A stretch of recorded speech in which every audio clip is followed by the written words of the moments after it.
On January 30th, 1991, after a powerful day-long assault by coalition forces, Saddam Hussein's already small navy faced devastating losses. Fearing complete annihilation, Saddam ordered all remaining Iraqi vessels to flee toward Iran as fast as possible.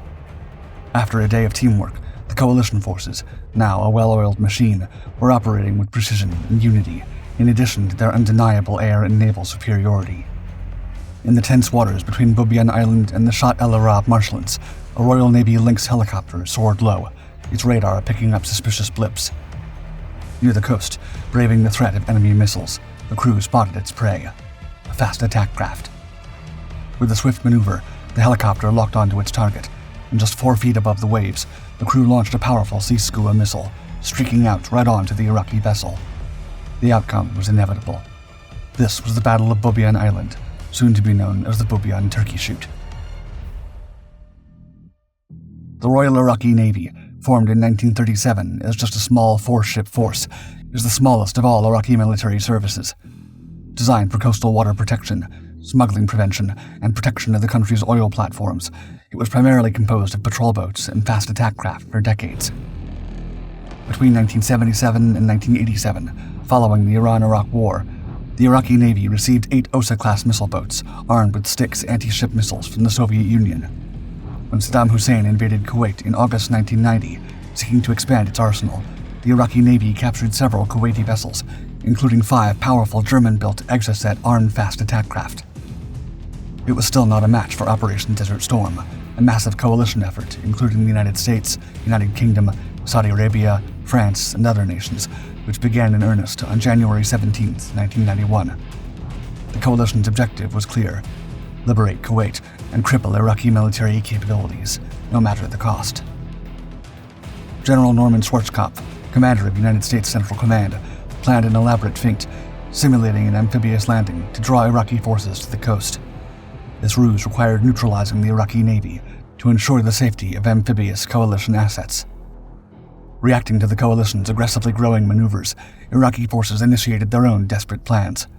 By then, facing overwhelming air superiority, over 100 Iraqi aircraft fled to Iran, starting on January 25, 1991. Following this example, on January 29th, the Iraqi Navy attempted a similar escape. In the early hours, facing the imminent threat of coalition naval forces, about 25 Iraqi ships of all types began to gear up and head out toward Iran, attempting to evade certain destruction. However, unlike the Air Force, the Navy would never quite make it. As they navigated through the heavily contested waters between Bubiyan Island and the Shatt al-Arab marshlands, the Iraqi Navy ships were unaware that coalition warships and aircraft were watching their every move. Up until January 29, 1991, all attempts to neutralize the Iraqi Navy had been limited in size and success. That day would be much, much different. Just as the clock struck 3 p.m., Royal Air Force Jaguar jet attack aircraft pilots, their eyes sharper than ever following a mission in southern Iraq, spotted a flotilla of 15 Iraqi vessels, a mix of fast attack craft and amphibious ships, cutting through the waters and heading southwest. Intelligence suggested these ships carried a lethal cargo: commandos destined for the Saudi coast. With this, Royal Navy Lynx helicopters leaped into action to help, their twin engines roaring as they launched from HMS Brazen and HMS Gloucester. Simultaneously, more Jaguars took off from their Bahrain base, joining the urgent intercept mission. While the helicopter's initial bombardment of Sea Skua missiles all missed their marks, a Jaguar attack successfully hit an Iraqi landing ship, setting it ablaze. The sheer sight of flames on one of their own ships sent the Iraqi fleet into disarray, with most vessels making a desperate and chaotic dash for Kuwait's ports, a sanctuary off-limits to coalition strikes. It would be a hard teamwork effort, but the coalition was ready to do whatever it took. That evening, the hunt for the enemy continued. A Lynx and the U.S. Navy Seahawk skimmed the Gulf waters, hunting for Iraqi targets together. The latter then locked on and fired a powerful Sea Skua short-range air-to-surface missile, striking its target, an Iraqi mine layer. Instead of dying down, the action on January 29th further intensified as darkness fell on the desert skies. An American A-6 Intruder attack aircraft from USS Ranger, fresh from demolishing a Kuwaiti missile battery and hungry for more, was searching for additional targets with its 2 remaining laser-guided bombs and the two-person crew spotted 4 Iraqi fast attack craft attempting to flee. Calling for backup, another intruder swooped in to help, using a paveway bomb to strike right onto a fleeing craft. While the Iraqi vessel scattered the first time, a second bomb run obliterated the Exocet launchers of one of the missile boats, causing a massive explosion that took out both targets. In one final and coordinated strike, despite one of the attack aircraft's malfunctioning guidance systems, the American pilots worked in tandem and successfully guided a paveway onto a third Iraqi vessel. As January 29th ended, the Gulf waters were littered with the remnants of Saddam's once feared naval force. But the fight was not over yet. At dawn on January 30th, fearing the complete destruction of his navy, Iraqi leader Saddam Hussein ordered all remaining vessels to flee toward the relative safety of Iran. However, coalition maritime patrol aircraft quickly detected the uncoordinated warships nervously skimming the waters. Soon, patrolling A6 intruders were following their every move. At 8:40 a.m., a landing ship was struck by their powerful guided bombs, and as it sank, a nearby mine layer quickly fled the scene. For the rest of the morning, British and American aircraft continued to patrol the area, investigating every noticeable movement together. One British Lynx helicopter, directed towards radar movement just off Bubiyan Island, locked on to a fast attack craft and fired its Sea Skua missile. Just moments later, after firing its second missile, it immobilized a mine layer. Further east, United States Navy F-18 Hornets and A-6 intruders spent hours attacking clusters of remaining fleeing Iraqi vessels, claiming another 6 via cluster munitions and bombs. Anticipating more targets, the men aboard the aircraft carrier USS Theodore Roosevelt launched 12 more strike aircraft. At 1 p.m., a Lynx from HMS Cardiff was tasked to intercept fast attack vessels fleeing Kuwait, hitting one with a missile, while a second malfunctioned. Out of missiles, the helicopter stalked the remaining vessels until another one arrived in the area and finished it off, before the duo was on their way back to their station to refuel. Back at work a couple of hours later, upon encountering one of the captured German vessels, the duo of helicopters shot it down right to the bottom of the ocean. In one final American act, a naval bombing from the Roosevelt carrier sunk 2 additional ships. As the day neared its end, the Persian Gulf had witnessed a turning point in the naval campaign. Yet another record was on the horizon.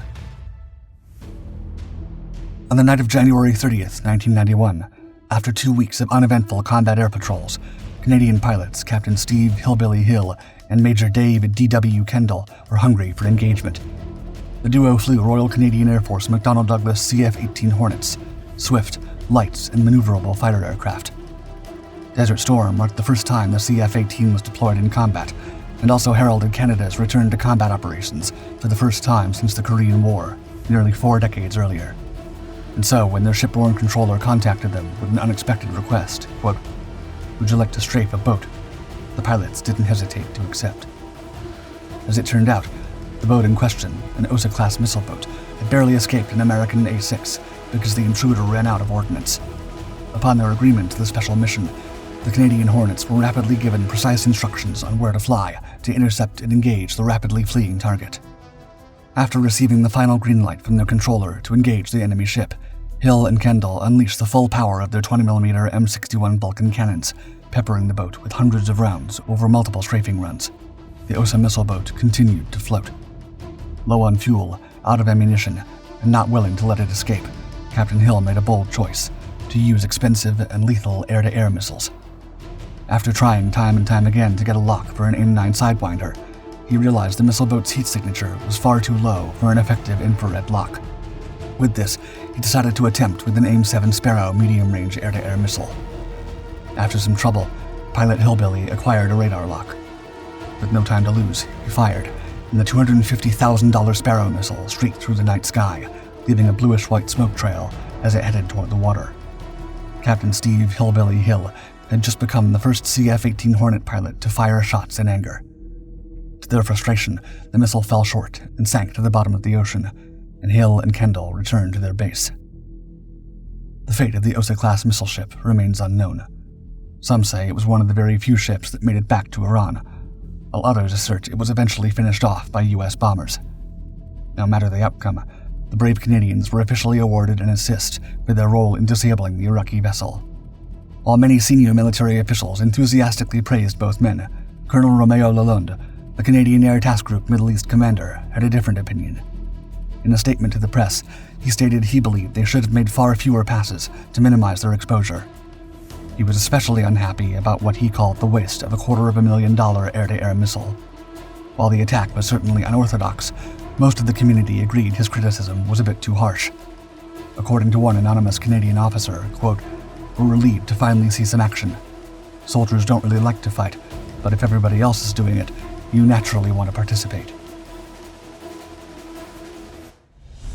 By nighttime on January 30th, the once proud Iraqi Navy lay in ruins. In a desperate last stand, the remnants of Iraq's naval force made their final move. From a concealed land-based launcher came a loud and piercing shriek. It was a silkworm missile, Iraq's last hope, erupting from its hiding place as it streaked toward its target, the battleship USS Missouri. But the Allies were ready. From the deck of the British destroyer HMS Gloucester, a Sea Dart missile roared to life. Time seemed to slow as the two projectiles hurtled towards each other. Meeting mid-flight, the explosion lit up the night like a miniature sun, debris raining down into the dark waters below. For the first time in combat history, a ship-launched anti-air missile had successfully intercepted an enemy missile at sea. With this, the Iraqi Navy's final act of desperation was successfully thwarted, and the Battle of Bubiyan Island was finished. Over the course of about 13 hours, in 21 separate engagements, more than 20 fleeing ships were destroyed. According to a personal account, quote, "The Battle of Bubiyan Island, it was more like shooting fish in a barrel. Many of the Iraqi ships were sunk more than once, attacked so many times by so many aircraft that sinking ships were hit again before they went down." From then on, it would become known as the Bubiyan Turkey Shoot, a reference to the Great Marianas Turkey Shoot during the Battle of the Philippine Sea in June 1944 during World War II.